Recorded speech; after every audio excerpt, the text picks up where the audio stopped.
She knows what everything's about. And when anybody doubts her or sings songs without her. Alors de retour au Centre mondial de cyclisme à Aigues, nous sommes en compagnie de Frédéric Ray qui est responsable en fait des activités, des manifestations ici. Alors aujourd'hui, depuis hier 19h a lieu le Tour du Monde. Est-ce que vous pouvez un peu nous expliquer en quoi ça consiste? Alors le Tour du Monde sur piste, c'est une épreuve tout à fait particulière qui consiste à, par équipe de 5 coureurs, parcourir un plus grand nombre de kilomètres depuis vendredi soir à 19h jusqu'à ce soir, samedi soir à 19h, en effectuant des relais. Donc c'est une épreuve par équipe mais qui se court individuellement sur la piste. Est-ce qu'il y a beaucoup de relais? Combien d'équipes sont présentes aujourd'hui? Et ça dure combien de temps en fait, chaque étape? C'est là qu'est toute la finesse de l'épreuve. Donc aujourd'hui, cette année, on a 25 équipes qui sont partie prenante. La stratégie des équipes après est très individuelle en fonction des forces, en fonction des envies de chacun, en fonction des heures de repos que chacun veut s'attribuer. Donc c'est différent d'une fois à l'autre. Mais on peut dire qu'un relais dure entre 40 minutes et 1 heure. Et qui sont les coureurs qui viennent ici? Est-ce que c'est des professionnels, des amateurs? Quelles sont un peu les exigences s'il y en a? Alors là, c'est tout l'intérêt aussi de cette épreuve, c'est que ça doit être une des seules épreuves sur piste qui est populaire.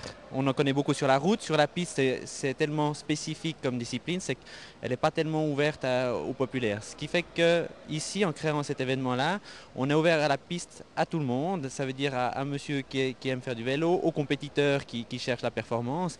Et puis là, sur une épreuve, ils se retrouvent au même endroit, au même moment sur la piste, donc à se confronter, chacun à leur niveau, chacun avec leurs défis, mais ils sont sur le même lieu pour la course.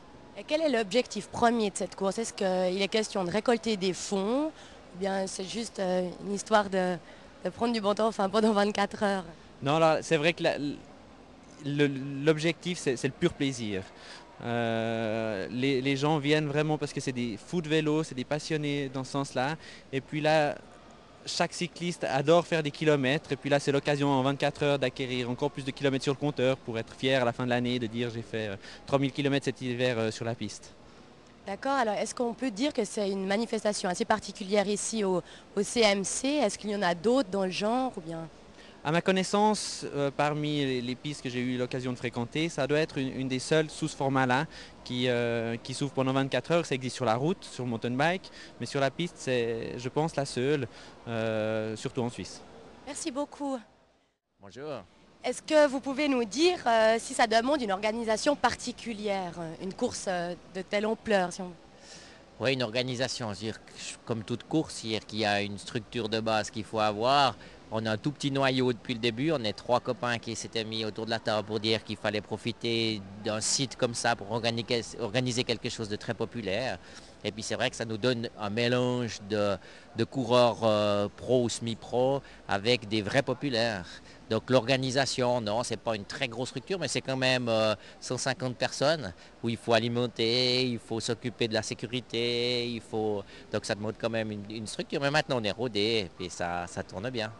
Alors c'est la 4e édition cette année. Est-ce que vous pouvez parler d'une évolution par rapport à la première? Puis qu'est-ce qui fait qu'aujourd'hui c'est un peu particulier par rapport aux précédentes?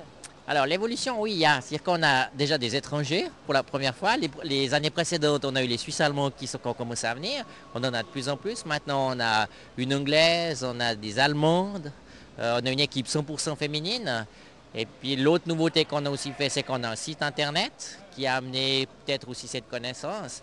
Et la connaissance, le supplément, c'est qu'on peut suivre sur le site internet en direct la course. Donc ça, c'était les petites nouveautés qu'il y avait sur cette année.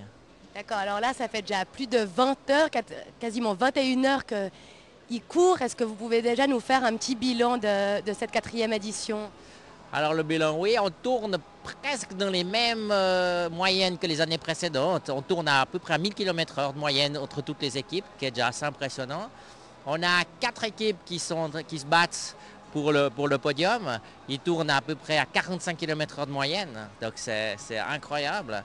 Et là, les 2 premières équipes sont à moins d'1 kilomètre l'une de l'autre, donc ça fait 5 tours de piste. Donc c'est très peu quand on sait qu'un changement d'équipier, c'est à peu près 4 tours de piste.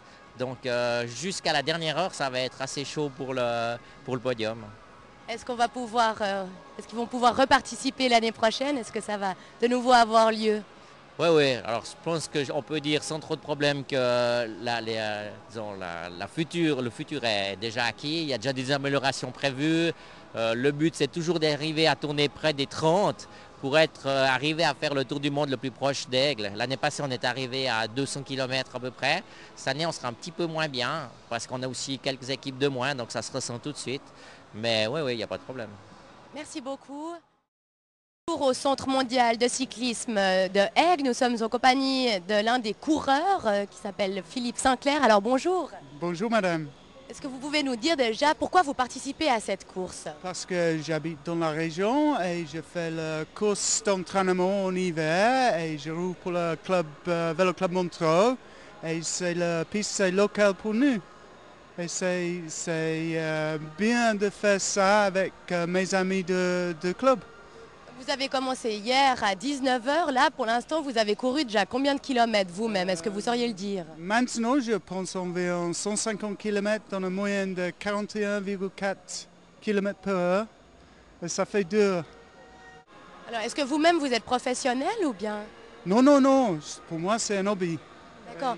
Et puis, est-ce que c'est dur de gérer, par exemple, par rapport au sommeil ou à la nourriture? Comment vous organisez ces 24 heures? Oh, j'ai l'énergie liquide isotonique, j'ai quelques barres énergétiques et je mange le pâte jusqu'au resto ici. Et on a besoin de manger non-stop et prendre beaucoup de liquide contre les crampes.